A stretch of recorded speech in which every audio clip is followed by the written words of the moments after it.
اعوذ باللہ من الشیطان الرجیم، بسم اللہ الرحمن الرحیم۔ عائشہ اسلامک ہسٹری کی پیاری بہنوں اور بھائیوں، السلام علیکم ورحمۃ اللہ وبرکاتہ۔ تمام تعریفیں اللہ کے لیے، وہی نیک لوگوں کا ولی ہے۔ میں گواہی دیتی ہوں کہ حضرت محمد مصطفیٰ صلی اللہ علیہ وآلہ وسلم اللہ کے بندے اور آخری رسول ہیں۔ یا اللہ ان پر اور ان کی آل پر اور تمام صحابہ کرام پر اپنی رحمتیں، برکتیں اور سلامتی نازل فرما، آمین۔ میری بہنوں اور بھائیوں، آج کے اس ویڈیو میں آپ کے ساتھ سفر المظفر کے چاند کا خاص عمل اور وظیفہ شیئر کروں گی۔ میری بہنوں، یہ عمل بالخصوص سفر المظفر کے چاند کو دیکھ کر کرنے کا عمل ہے، جس کی برکت سے آپ کو بہت زیادہ فائدے حاصل ہونے والے ہیں۔ لیکن یہ عمل، یہ وظیفہ ذکر کرنے سے پہلے میں آپ کے ساتھ معاشرتی معاملات میں کثرت سے صادر ہونے والے کبیرہ گناہ اور ان کا مختصر سا تعارف آپ کے ساتھ شیئر کروں گی۔ جیسے کہ میری بہنوں اور بھائیوں، اس زمانے میں بہت سے ایسے لوگ ہیں جو کہ غیبت، بہتان، جھوٹ، ریاکاری، حسد، بدگمانی، تکبر، تعصب، دھوکہ یا ٹو میں رہنا جیسی سازشیں، والدین کے ساتھ نافرمانی اور قطع رحمی کرنے کی ان گناہوں میں شامل ہے۔ میری بہنوں، غیبت اسے کہتے ہیں کہ کسی کے پیٹھ پیچھے برائی بیان کرنا جو کہ اس میں موجود ہو، اور بہتان ایسا گناہ ہے کہ کسی کی ایسی برائی بیان کرنا کہ جو اس میں موجود نہ ہو، اور جھوٹ ایسی بات کرنا یا خبر دینا جو حقیقت کے خلاف ہو۔ ریاکاری کہتے ہیں دکھاوے کے لیے نیک عمل کرنا جو کہ ہمارے رب کو ذرا بھی پسند نہیں۔ اسی طرح کسی کے پاس موجود کسی نعمت پر جلنا اور پریشان ہونا، یہ حسد کا باعث ہے، اسے حسد کہتے ہیں، اور کسی سے حسد کرنا بہت ہی بری عادت ہے، یہ ایک گناہ ہے۔ اسی طرح کسی کے بارے میں کوئی برا خیال یا بری رائے قائم کرنا بدگمانی ہے۔ کسی شخص یا قوم کا مذاق اڑانا بھی گناہ کبیرہ ہے۔ اپنے کو دوسرے سے بڑا سمجھنا اور کسی غریب کو غریب تر سمجھنا اور اپنے سے کم تر سمجھنا تکبر ہے، اور یہ بھی گناہ کبیرہ ہے۔ اسی طرح ناحق اپنی قوم کا ساتھ دینا، اپنی قوم کو سب سے بہتر سمجھنا ایک تعصب ہے۔ میری بہنوں، ہم خطا کار لوگ ہیں، ہم بہت سی غلطیاں کرتے ہیں، لیکن اگر ہم اپنے رب سے گناہوں کی توبہ استغفار کریں گے تو ہمارا رب ہمارے گناہوں کو معاف فرما دے گا۔ اسی طرح اپنے فائدے کے لیے جانتے بوجھتے غلط بیانی کرنا کسی کو دھوکہ دینا ہے، اور کسی کو نقصان پہنچانے کے لیے منصوبہ بنانا سازش جیسی۔ رب تعالیٰ ہمیں ایسی تمام گناہ کبیرہ سے محفوظ فرمائے، اور ماں باپ کا کہنا نہ ماننا، ان کی قدر نہ کرنا، انہیں تکلیف پہنچانا والدین کی نافرمانی ہے، اور جو کوئی نافرمان ہوگا رب تعالیٰ اسے جنت میں جگہ نہ دے گا۔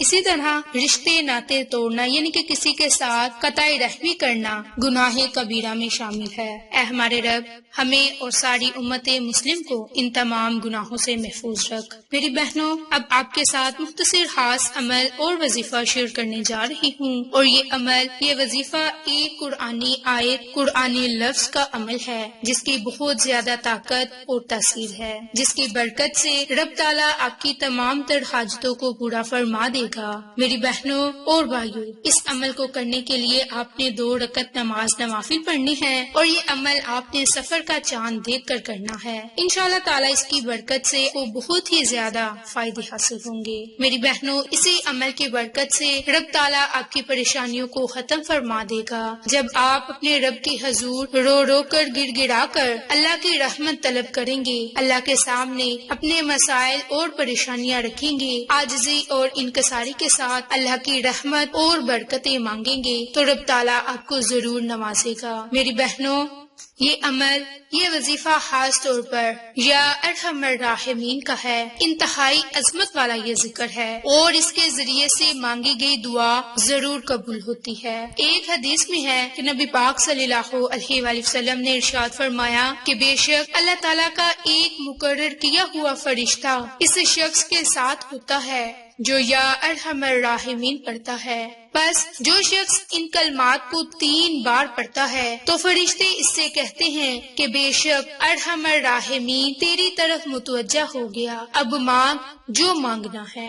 میری بہنوں، ان قرآنی کلمات کی اتنی زیادہ فضیلت ہے، اتنی برکات ہے کہ رب تعالیٰ آپ کی ہر دعا کو قبول فرما دے گا۔ میری بہنوں، اسی طرح اگر کوئی شخص، کوئی میری بہن یا بھائی کسی پریشانی میں یا تکلیف میں ہے تو وہ اپنے رب سے اس طرح سے دعا کرے کہ اے اللہ، میں آپ کا بندہ، آپ کے بندے کا بیٹا یا آپ کی بندی کا بیٹا ہوں، میری پریشانی آپ کے ہاتھ میں ہے، میرے بارے میں آپ کا حکم لاگو ہوتا ہے، میرے بارے میں آپ کا ہر فیصلہ عدل پر منبی ہے، میں آپ کو آپ کے ہر اس نام کا جو آپ نے خود اپنے نام رکھے یا اپنی مخلوق میں سے کسی کو سکھایا یا اپنی کتاب میں نازل کیا یا اسے اپنے علم غیب میں رکھا، واسطہ دے کر سوال کرتا ہوں یا کرتی ہوں کہ قرآن پاک کو میرے دل کی بہار، میرے سینے کا نور، میرے غم کو کھولنے اور میری پریشانی کو لے جانے کا ذریعہ بنا دیں، تو اللہ تعالیٰ اس کی تکلیف، اس کی پریشانی کو دور فرما دیں گے۔ میری بہنوں، صحابہ کرام نے عرض کیا کہ یا رسول اللہ صلی اللہ علیہ وآلہ وسلم، کیا ہم اسے سیکھ نہ لیں؟ تو آپ نے فرمایا کیوں نہیں، جو بھی اس دعا کو سنے اسے چاہیے کہ وہ اس دعا کو یاد کر لے۔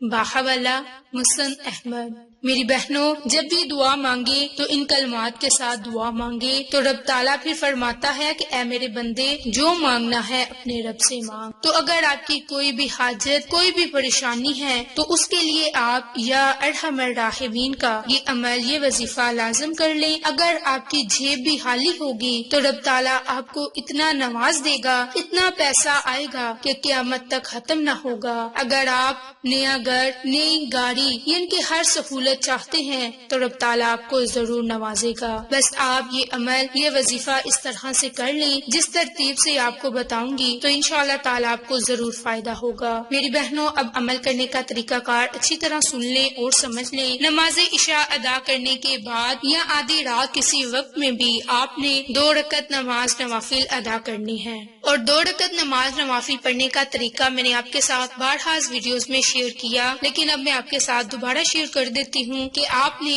پہلی رکعت میں سورۃ فاتحہ کے بعد 3 مرتبہ سورۃ اخلاص پڑھنی ہے، اور دوسری رکعت میں بھی آپ نے سورۃ فاتحہ کے بعد 3 مرتبہ سورۃ اخلاص پڑھ کر اس ترتیب سے آپ نے 2 رکعت نماز نوافل پڑھنی ہے، اور اس کے بعد آپ نے سجدے کی حالت میں چلے جانا ہے اور یا ارحم الراحمین، یا ارحم الراحمین، ان قرآنی کلمات کو آپ نے صرف اور صرف 21 بار پڑھنا ہے، اور آپ نے اول میں، آخر میں کم سے کم ایک مرتبہ درود پاک کو لازم پڑھنا ہے۔ درود پاک پڑھ کر آپ صرف اور صرف 21 مرتبہ سجدے کی حالت میں ہی یا ارحم الراحمین کا عمل کریں، آخر میں بھی درود پاک پڑھیں، اور اس کے بعد اپنی پریشانی کے لیے، مصیبت کے لیے سجدے میں ہی رب سے دعا مانگیں۔ انشاءاللہ سجدے سے سر اٹھاتے ہی رب تعالیٰ آپ کی پریشانی کو، مصیبت کو ختم فرما دے گا۔ اسی طرح میری بہنوں اور بھائیوں، اگر آپ سفر کا چاند دیکھ کر رات کو یہ عمل نہ کر سکیں تو آپ یکم سفر کے دن